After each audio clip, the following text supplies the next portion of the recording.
नमस्ते। कभी ऐसा हुआ है कि एक बहुत जरूरी कॉल के बीच में आवाज ही चली गई, या फिर इंटरनेट इतना धीमा है कि बस गोल गोल घूमता रहता है। हाँ, हम सब इससे गुजरते हैं।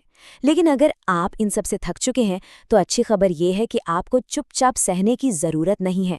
आज हम बात करेंगे उस तरीके की जिससे आपकी आवाज न सिर्फ सुनी जाएगी बल्कि उस पर एक्शन भी होगा। ये परेशानियां हैं भी कितनी आम है ना। कॉल ड्रॉप, स्लो इंटरनेट और बिल में कुछ ऐसे चार्जेस जो कभी समझ ही नहीं आते। गुस्सा तो बहुत आता है।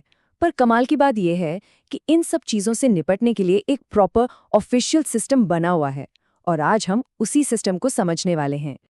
बिल्कुल। अब आपको अंदाजे से काम करने की कोई ज़रूरत नहीं। एक पूरा सिस्टम है, एक पूरी प्रक्रिया है जो हम जैसे कंज्यूमर्स को पावर देती है। तो चलिए आज इसी सिस्टम को डिकोड करते हैं और देखते हैं कि इसका सही इस्तेमाल कैसे करना है। तो ये रहा पूरा रोड मैप। इसे आप सशक्तिकरण की सीढ़ी या एम्पावरमेंट लैडर कह सकते हैं। इसमें 5 स्टेप्स हैं, 5 पायदान। सबसे पहले सर्विस प्रोवाइडर, फिर नोडल ऑफिसर, फिर अपीलीय प्राधिकरण, उसके बाद टीआरआई और सबसे आखिर में टीडीएस एक्ट। ये सीढ़ी आपको अपनी शिकायत को स्टेप बाय स्टेप सबसे निचले लेवल से सबसे ऊंचे लेवल तक ले जाने का रास्ता दिखाती है। चलिए एक एक करके हर स्टेप को समझते हैं।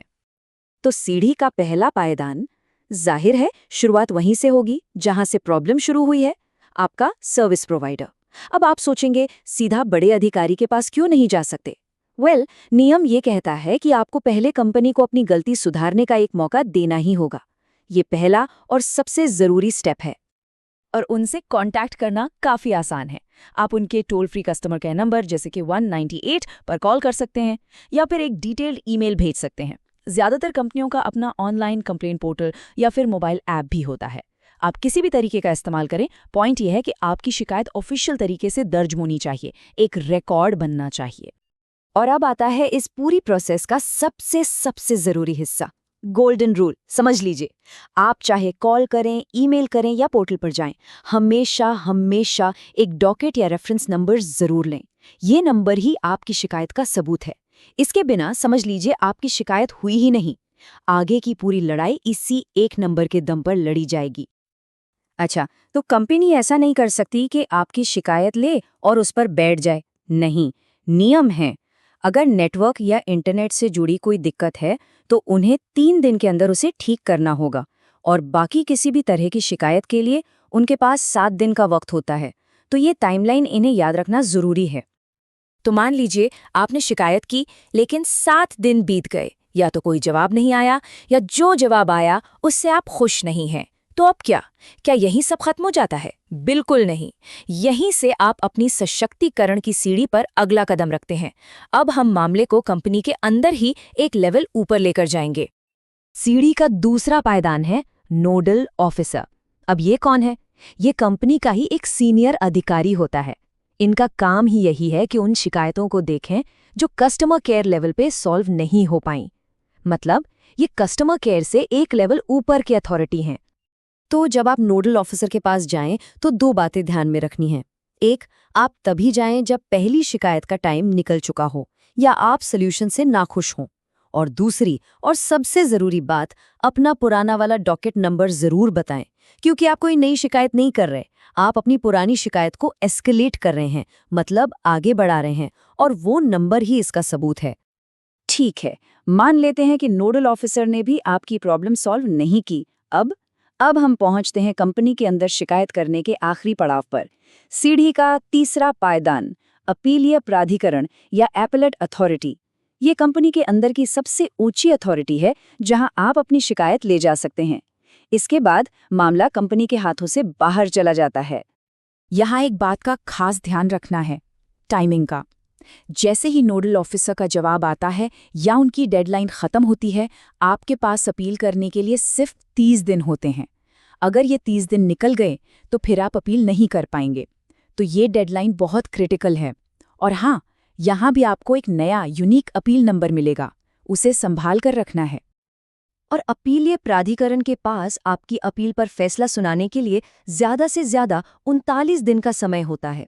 ये कंपनी के अंदर अपनी बात मनवाने का आपका आखिरी और सबसे पावरफुल मौका है। तो जरा एक बार पूरा टाइमलाइन देखिए। पहले दिन आपने शिकायत की, करीब 10 दिन बाद नोडल ऑफिसर की डेडलाइन खत्म हुई और फिर लगभग 49 दिन पर अपीलीय प्राधिकरण की। नियम ये कहते हैं कि आपको ट्राई यानी रेगुलेटर के पास जाने से पहले लगभग 3 महीने तक इंतजार करना पड़ सकता है। ये जानना जरूरी है ताकि प्रोसेस में सब्र बना रहे। तो आपने कंपनी के अंदर हर दरवाजा खटखटा लिया, पर कोई हल नहीं निकला। अब वक्त है असली रेफरी को मैदान में बुलाने का। अब हम इस मामले को कंपनी के बाहर ले जाएंगे, सीधे सरकारी रेगुलेटर यानी ट्राई के पास। तो ट्राई है क्या? इसका पूरा नाम है telecom regulatory authority of India. ये एक सरकारी संस्था है जिसका काम ये देखना है कि टेलीकॉम कंपनियां फेयर तरीके से काम करें, नियमों को मानें और सबसे जरूरी हम जैसे ग्राहकों के अधिकारों की रक्षा करें। लेकिन जैसा हमने पहले बात की, ट्राई का दरवाजा आप सीधे नहीं खटखटा सकते, आपको सब्र रखना होगा। आप अपनी शिकायत ट्राई के पास तभी ले जा सकते हैं जब आपकी पहली शिकायत को 3 महीने से ज्यादा हो गए हों और प्रॉब्लम अभी भी वैसी की वैसी ही हो। ये नियम इसलिए है ताकि कंपनी को मसला सुलझाने का पूरा मौका मिल सके। और जब आप ट्राई में शिकायत करने जाएं तो पूरी तैयारी के साथ जाएं। क्या क्या चाहिए होगा? आपका सबसे पहला वाला डॉकेट नंबर, अपीलीय प्राधिकरण से जो भी जवाब मिला उसकी कॉपी और कोई भी दूसरा सबूत जो आपके पास हो। अगर आपको कोई फाइनेंशियल नुकसान हुआ है तो उसकी डिटेल्स भी दें। ये सब आप ट्राई के ऑनलाइन कंप्लेंट मैनेजमेंट सिस्टम यानी VSCMS पर जाकर फाइल कर सकते हैं। तो चलिए, अब हम अपनी सशक्तिकरण की सीढ़ी के सबसे ऊंचे पायदान पर पहुंच चुके हैं। ये आखिरी लेवल है। ये वो जगह है जहां सबसे बड़े और पेचीदा मामलों का फैसला होता है। और इसका नाम है TDS-AT यानी telecom dispute settlement and appellate tribunal. आसान भाषा में कहें तो ये टेलीकॉम से जुड़े मामलों के लिए एक स्पेशल कोर्ट की तरह है। ये TRI या सर्विस प्रोवाइडर के फैसलों के खिलाफ अपील सुनती है। मतलब अगर ट्राई ने कोई फैसला दिया और आप उससे भी संतुष्ट नहीं हैं, तब आपका आखिरी रास्ता TSAT है। ये इस पूरी प्रोसेस का सबसे ऊंचा लेवल है जहां आपके केस की एक तरह से कानूनी सुनवाई होती है। तो चलिए इस पूरी जानकारी को फटाफट समराइज करते हैं। 4 बातें हैं जो आपको हमेशा याद रखनी है। पहली, हमेशा स्टेप बाय स्टेप चलें, कोई भी स्टेप स्किप ना करें। दूसरी, हर स्टेज पर डॉकेट या रेफरेंस नंबर जरूर लें, ये आपका सबसे बड़ा हथियार है। तीसरी, हर स्टेप की टाइमलाइन का ध्यान रखें। और चौथी और सबसे जरूरी बात, ये पूरा सिस्टम आपको यानी एक कंज्यूमर को पावर देने के लिए बनाया गया है। और आखिर में बस एक सवाल सोचिए, अगर हर एक कस्टमर, हर एक ग्राहक इस सीढ़ी पर चढ़ना सीख जाए तो क्या होगा? जब कंपनियों को ये पता होगा कि उनके ग्राहक अपने अधिकारों को जानते हैं और सवाल पूछ सकते हैं, तो क्या सर्विस की क्वालिटी अपने आप बेहतर नहीं हो जाएगी? इस पर सोचिएगा जरूर।